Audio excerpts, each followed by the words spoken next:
திமுக சார்பில் நடைபெற்ற இப்தார் நோன்பு திறப்பு விழாவில் பாஜகவை வீழ்த்த வேண்டும் என பேசியதால் பரபரப்பு ஏற்பட்டது. திருவள்ளூர் மாவட்டம் பொன்னேரியில் திமுக சார்பில் இப்தார் நோன்பு நிகழ்ச்சி நடைபெற்றது. பொன்னேரி நகர திமுக நிர்வாகிகள் கலந்து கொண்ட இந்த நிகழ்ச்சியில் தமிழ்நாடு காங்கிரஸ் கமிட்டியின் மாநில செயலாளர் ஷெரீப் கலந்து கொண்டார். இஸ்லாமியர்கள் தொழுகை செய்து நோன்பு திறந்து கஞ்சி அருந்தினர். இந்நிகழ்ச்சியில் பேசிய காங்கிரஸ் நிர்வாகி ஷெரீப், பாஜக அரசு வீழ்த்தியாக வேண்டும் என்றும், பாஜக அரசுக்கு இந்த தேர்தலில் பாடம் புகட்டிட வேண்டும் எனவும், வெள்ளிக்கிழமை வாக்குப்பதிவு வைத்துள்ளதால் அதனை கண்டித்தும் பேசினார்.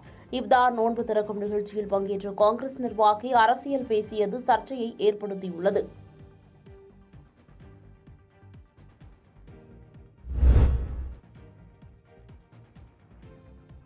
பள்ளப்பட்டி உழவர் சந்தையில் பராமரிப்பு பணிகள் நடைபெறுவதால் விபத்து ஏற்படும் அபாயம் உள்ளதாக அப்பகுதி மக்கள் போராட்டத்தில் ஈடுபட்டுள்ளனர்.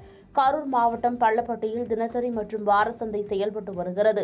இதில் கடந்த ஒரு வருட காலமாக பராமரிப்பு பணிகள் நடைபெற்று வருகிறது. மேலும் சாலை பராமரிப்பு பணிகள் மேற்கொள்ளப்பட்டு வருவதால் பொதுமக்கள் மற்றும் வியாபாரிகள் மிகுந்த சிரமத்திற்குள்ளாகி வருகின்றனர். இந்நிலையில் கடந்த 2 மாதங்களாக பணிகள் ஆமை வேகத்தில் நடைபெற்று வருவதால் வாகன ஓட்டிகள் விபத்திற்குள்ளாகி வருகின்றனர். இதனை கண்டித்து வியாபாரிகள், அப்பகுதி பொதுமக்கள் ஒன்றிணைந்து பணிகளை விரைந்து முடிக்க கோரி சாலையில் அமர்ந்து அரசு பேருந்தை முற்றுகையிட்டு மறியல் போராட்டத்தில் ஈடுபட்டனர். இதுகுறித்து தகவல் அறிந்து வந்த அரவக்குறிச்சி போலீசார் பணிகளை விரைந்து முடிக்க நடவடிக்கை எடுப்பதாக உறுதியளித்ததன் பேரில் போராட்டத்தை கைவிட்டு கலைந்து சென்றனர்.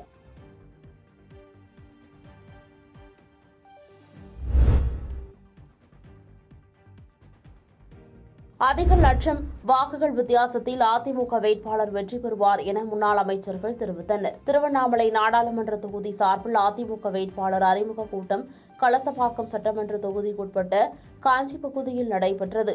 நிகழ்ச்சியில் முன்னாள் அமைச்சர்கள் அக்ரி கிருஷ்ணமூர்த்தி மற்றும் ராமச்சந்திரன் ஆகியோர் கலந்து கொண்டு அதிமுக வேட்பாளர் கலியபெருமாள் அவர்களை அறிமுகம் செய்து வைத்து பேசினார். அப்போது பேசிய முன்னாள் அமைச்சர் அக்ரி கிருஷ்ணமூர்த்தி, திருவண்ணாமலை நாடாளுமன்ற தொகுதியில் வெற்றி பெறுவதற்காக திமுக கொடுத்த வாக்குறுதிகள் எதையுமே நிறைவேற்றாததால் பொதுமக்களும் அரசு ஊழியர்களும் மிகுந்த அதிருப்தியில் உள்ளதாக தெரிவித்தார். தொடர்ந்து நிகழ்ச்சியில் பேசிய முன்னாள் அமைச்சர் ராமச்சந்திரன், அதிமுக வேட்பாளர் பெருவாரியான வாக்கு வித்தியாசத்தில் வெற்றி பெறுவார் என்றும் தெரிவித்தார்.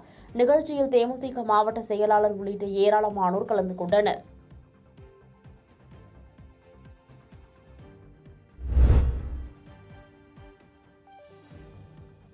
ராசிபுரம் அருகே உரிய ஆவணமின்றி கொண்டு சென்ற 2,80,000 ரூபாய் பணத்தை பறிமுதல் செய்துள்ளனர்.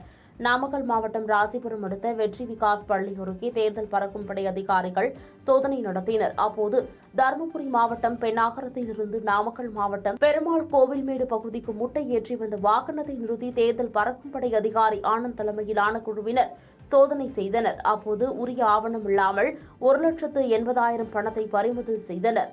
அதேபோல் கர்நாடக மாநிலம் பெங்களூரிலிருந்து கொடைக்கானலுக்கு பட்டாணி வியாபாரம் செய்ய சென்ற வாகனத்தை சஞ்சீவன் தலைமையிலான தேர்தல் பறக்கும் படை அதிகாரிகள் சோதனை செய்தபோது உரிய ஆவணம் இல்லாமல் கொண்டு சென்ற 1,00,000 ரூபாய் பணத்தை பறிமுதல் செய்தனர்.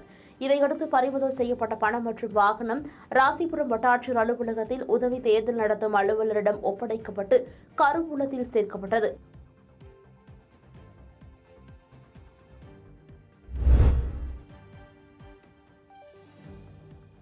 கோயில்பட்டியில் காங்கிரஸ் கட்சியின் தூத்துக்குடி மாவட்ட முன்னாள் துணைத் தலைவர் ஐலுச்சாமி தீக்குளிக்க முயன்றதால் பரபரப்பு ஏற்பட்டது. தூத்துக்குடி மாவட்டம் கோயில்பட்டி பேருந்து நிலையம் எதிரே உள்ள பிரதான சாலையில் காங்கிரஸ் கட்சியின் தூத்துக்குடி மாவட்ட முன்னாள் துணைத் தலைவரும் வழக்கறிஞருமான ஐலுச்சாமி தீக்குளிக்க முயன்றதால் பரபரப்பு ஏற்பட்டது. கிருஷ்ணகிரியில் 4 முறை, தருமபுரி மற்றும் சேலத்தில் 1 முறையும் வெற்றி பெற்று காங்கிரஸ் கட்சிக்காக பாரம்பரியமாக உழைத்து வரும் வாழைப்பாடி ராமமூர்த்தியின் மகன் ராமன் சுகந்தனுக்கு சீட்டு வழங்காததை கண்டித்து தருமபுரியில் வேட்பாளராக களமிறங்கியுள்ள பாட்டாளி மக்கள் கட்சியின் சௌமியா அன்புமணியின் சகோதரர் விஷ்ணு பிரசாத்திற்கு தொடர்ந்து கடலூரில் ஆரணி மற்றும் காங்கிரஸ் கட்சி சார்பில் சீட்டு வழங்கப்படுவதை கண்டித்தும் தற்போது வெளியிட்டுள்ள வேட்பாளர் பட்டியலை ரத்து செய்து கட்சிக்காக உழைக்கும் உண்மையான காங்கிரஸ் பிரமுகர்களுக்கு வாய்ப்பு வழங்க புதிய பட்டியலை வெளியிட கோரியும் கோஷங்களை எழுப்பியவாறு தீக்குளிக்க முயற்சித்தார். உடனடியாக சம்பவ இடத்திற்கு வந்த மேற்கு காவல் நிலைய போலீசார் அவர் மீது தண்ணீர் ஊற்றி தீக்குளிக்கும் முயற்சியினை தடுத்து நிறுத்தினார். இதனால் பேருந்து நிலைய பகுதியில் சிறிது நேரம் பரபரப்பு ஏற்பட்டது. பாதகம் செய்பவரை கண்டால் நாம் பயங்கொள்ளலாகாது பாப்பா. மோதி மிதித்து விடு பாப்பா, அவர் முகத்தில் உமிழ்ந்து விடு பாப்பா. அண்மை செய்திகளை உடனுக்குடன் தெரிந்து கொள்ள இணைந்திருங்கள் இயம்நாடு தொலைக்காட்சியுடன்.